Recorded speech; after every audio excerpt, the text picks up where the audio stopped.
여러분 안녕하세요. 수원의 신세계과 원장 최종경입니다.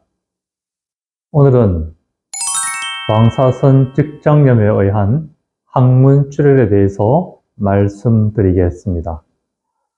환자는 73세 남자 환자였습니다.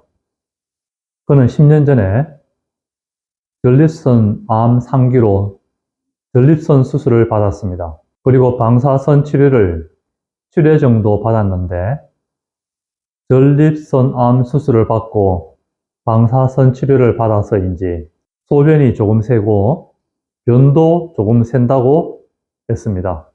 수술을 하고 바로 다음 해부터 대소변에 실금이 있었는데 지금부터 약 9년 정도의 대소변 실금으로 기저귀를 하고 다닌다고 했습니다.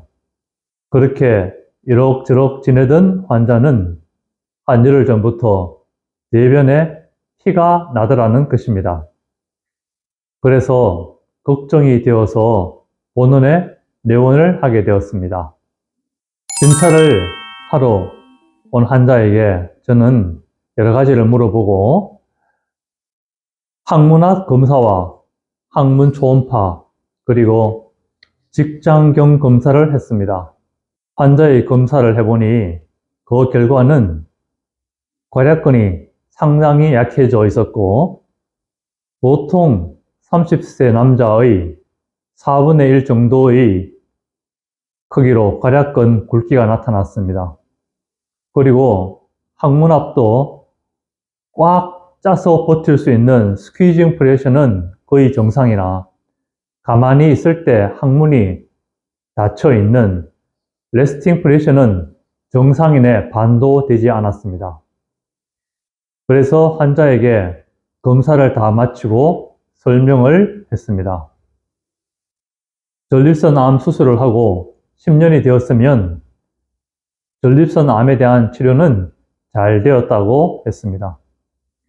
그러나 암을 치료를 한다고 사용을 한 방사선 치료에서 암세포도 죽었지만 정상적인 옆에 있는 세포도 같이 죽었기에 항문의 괄약근이 상당히 약해져 있다고 설명을 드렸습니다.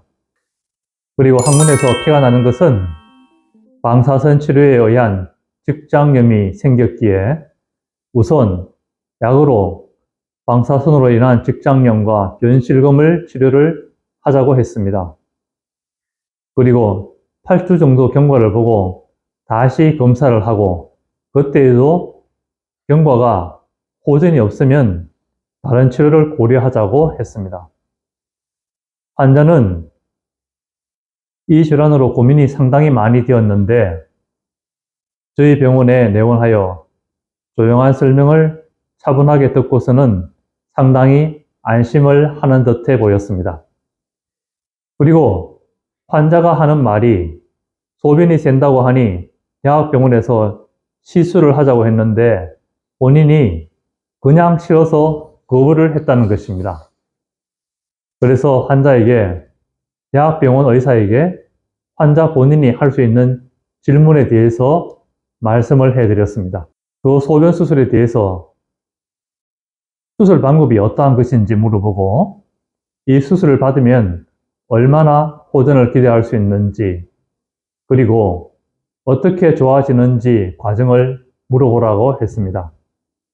그리고 합병증은 없는지 물어보고 난 뒤에 판단을 하시라고 하니 환자는 평소에 질문을 하지 않고 거의 생각을 하지 않고 사셨는지 그런 수술도 순간적으로 판단을 하고 결정을 하셨기에 제가 그런 것에 대한 말씀을 해드리니 상당히 만족을 했습니다. 여러분의 건강 동반자, 건강의 신세계를 열어드리는 신세계 외과 원장 최종경입니다. 여러분 건강하세요.